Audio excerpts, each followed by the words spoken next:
Hello everyone, welcome to rapid AE academy and my name is Sandeep Kumari. मैं आपको आज civil services के total strategy के बारे में बात करना चाहूँगी। मतलब आपको कैसे प्रिपेयर करना चाहिए इसके लिए और किन किन स्टेजेस में ये एग्ज़ाम कंडक्ट होता है। तो अगर हम बात करते हैं इस एग्ज़ाम की, तो इसमें 3 स्टेजेस होती हैं। फर्स्ट स्टेज है आपका प्रीलिम्स, जिसमें आपके क्वेश्चंस आते हैं मल्टीपल चॉइस के, ऑब्जेक्टिव टाइप क्वेश्चंस होते हैं। एंड सेकंड स्टेज है आपकी मेंस की, तो जिसमें आपके ऑब्जेक्टिव टाइप नहीं होते हैं, सब्जेक्टिव होते हैं और 9 पेपर्स होते हैं। एंड उसके बाद आता है आपका इंटरव्यू की स्टेज, जिसको आप पर्सनैलिटी टेस्ट भी बोलते हैं। तो हम बात करते हैं बुक लिस्ट की, कैसे अपनी स्ट्रैटेजी प्रिपेयर करनी चाहिए, कैसे पढ़ना चाहिए और कैसे उसको आगे कंटिन्यू करना चाहिए। तो अगर हम बात करते हैं प्रीलिम्स की, तो इसमें बुक्स क्या क्या होनी चाहिए। तो बुक से पहले मैं एक चीज़ आपको जो बताना चाहूँगी वो है कि आपको इसका सिलेबस पता होना चाहिए। इसका सिलेबस क्या है, कौन कौन से सब्जेक्ट आपको पढ़ने हैं और सब्जेक्ट में क्या क्या पढ़ना है आपको, वो सिलेबस आपके पास होना चाहिए। सिलेबस के बाद आता है आपके प्रीवियस ईयर से क्वेश्चन पेपर्स।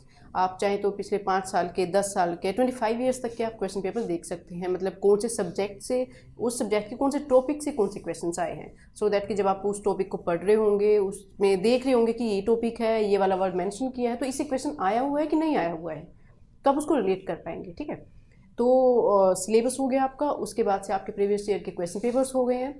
तो उसके बाद से आप देखें सब्जेक्ट वाइज, उसका सिलेबस देख लिया आपने, फिर सब्जेक्ट वाइज देखते हैं कि सब्जेक्ट वाइज आपको क्या पढ़ना है, कौन से क्लास की, कौन सी क्लास तक की आपको एनसीईआरटी पढ़नी है।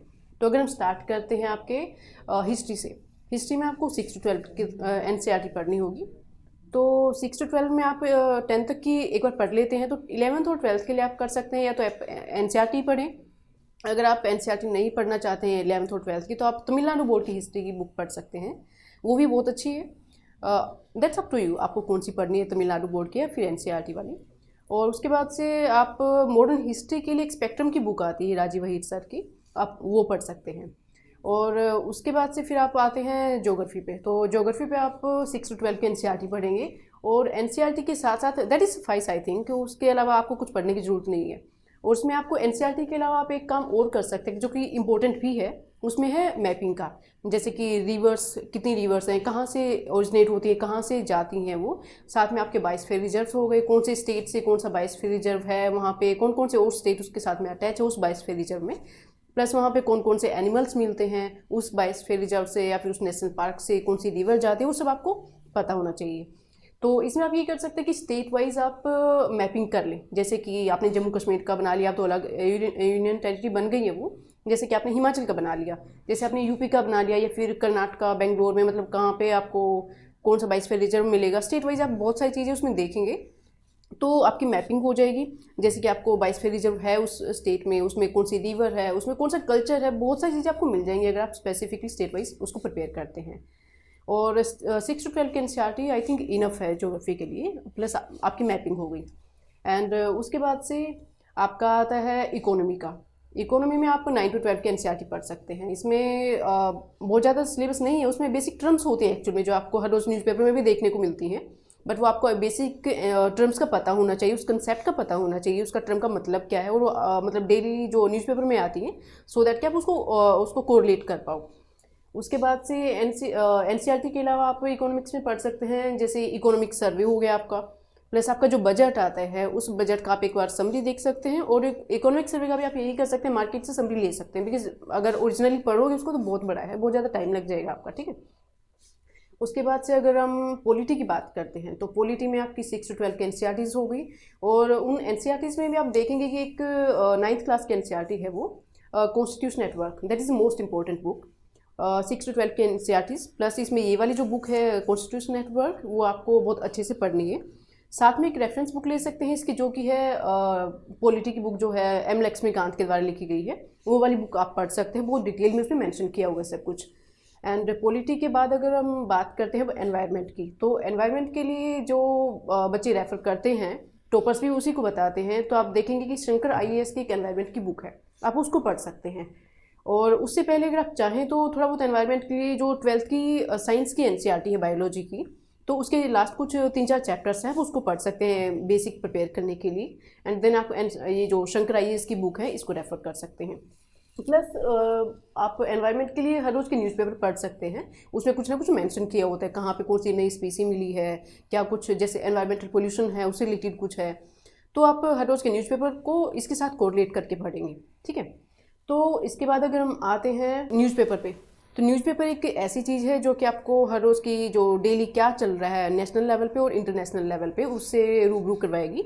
तो आपको अच्छे से पढ़ना है। आपको हो सकता है इनिशियली समझ में ना आए न्यूज़पेपर में क्या लिखा है, बट आपको अपना सिलेबस पता है, आप अपनी बुक पढ़ रहे हैं, तो आप कोरिलेट कर पाएंगे इजीली। और इसके अलावा अगर हम देखते हैं कि साइंस एंड टेक में क्या पढ़ना है, तो जो बच्चे साइंस एंड टेक बैकग्राउंड से नहीं है वो 6 से 12 के एनसीईआरटी से एक बार जरूर पढ़ सकते हैं।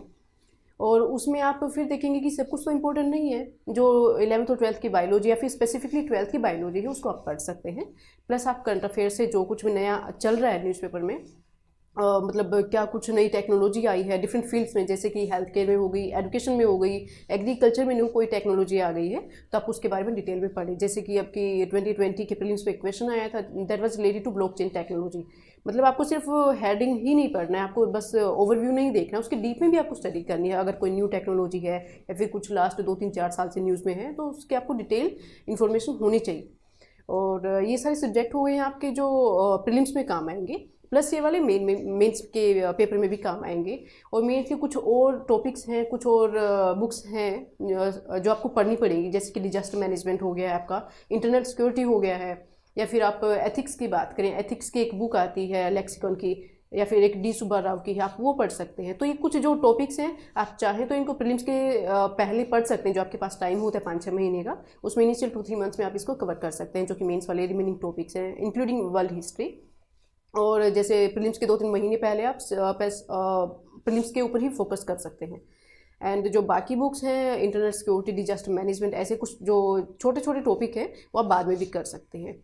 और अब बात करते हैं मॉक टेस्ट, जो कि आपके प्रीलिम्स, मेंस और इंटरव्यू में काम आएंगे।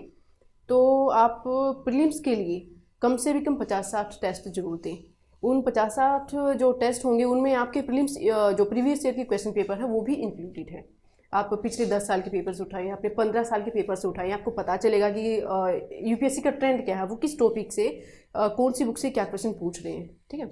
ऐसे ही आपको मेंस के क्वेश्चन पेपर्स देख रहे हैं पास्ट 5 ईयर्स के या 10 ईयर्स के, उसमें आप देखेंगे कि एनसीईआरटी की बुक में से किस टॉपिक में से स्टैटिक जो टॉपिक होते हैं उनमें से कौन से टॉपिक से यूपीएससी के मेंस में एग्जाम में क्वेश्चन आते हैं। और जैसे कि इकोनॉमी है, उसमें तो मोस्टली करंट अफेयर से ही होते हैं जो भी एग्जाम्स में क्वेश्चन आते हैं मेंस के। And now we come to the personality test.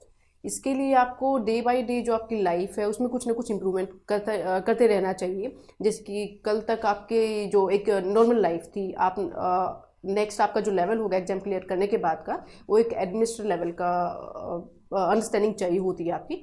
तो आपको डे बाय डे अपनी पर्सनैलिटी में थोड़ा बहुत इम्प्रूवमेंट करना चाहिए। तो ये 3 फेजेस हैं जिसमें आपकी सिविल सर्विसेज की प्रिपरेशन चलती है। तो आई होप आपको ये समझ में आया होगा कि आपको कैसे प्रीलिम्स की, मेंस की और इंटरव्यू की तैयारी करनी है। अगर आपको अभी भी कोई कन्फ्यूजन है तो आप गिवन नंबर्स पे या मेल आईडी पे मेल कर सकते हैं या फिर कॉल कर सकते हैं, हम लोगों को पूछ सकते हैं, आपका कोई डाउट है, we will be there to help you. Thank you.